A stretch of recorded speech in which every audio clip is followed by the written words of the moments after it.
প্রিয় শিক্ষার্থী বন্ধুরা, গত পূর্বে আমরা পেন টুলের বিস্তারিত আলোচনা করেছিলাম।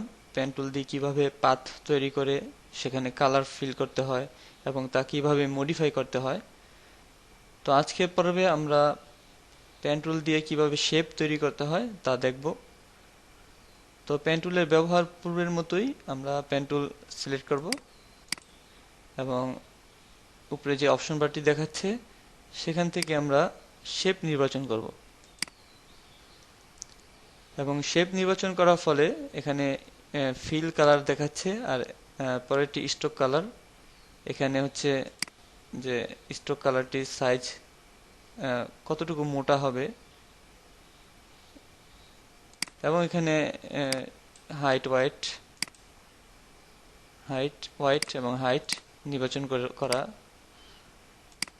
তো আমরা যদি এখানে ফিল কালার যে কোনো একটা ফিল কালার দিই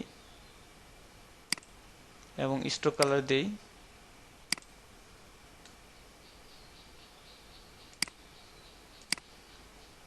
এখানে যদি একটু বাড়িয়ে দিই, সাপোজ 3 আছে, আমি এখানে 5 করে দিচ্ছি বোঝার সুবিধার্থে।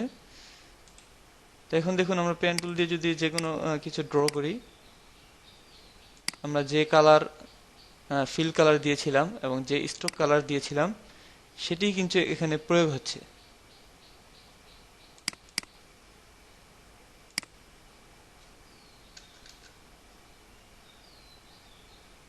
দেখুন ব্যাপারটি, যে আমরা যে স্ট্রোক কালার দিয়েছিলাম এবং যে ফিল কালার দিয়েছিলাম সেটি কিন্তু এখানে ডিজাইনে চলে আসছে।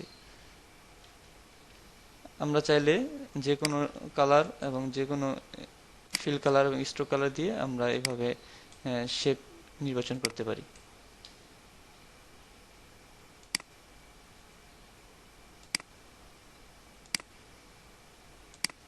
তো এরকমভাবে বিভিন্ন সময় আমাদেরকে এখান থেকে পেন টুল দিয়ে শেপ নির্বাচন করে আমাদের নির্দিষ্ট কাজে ব্যবহার করতে হবে।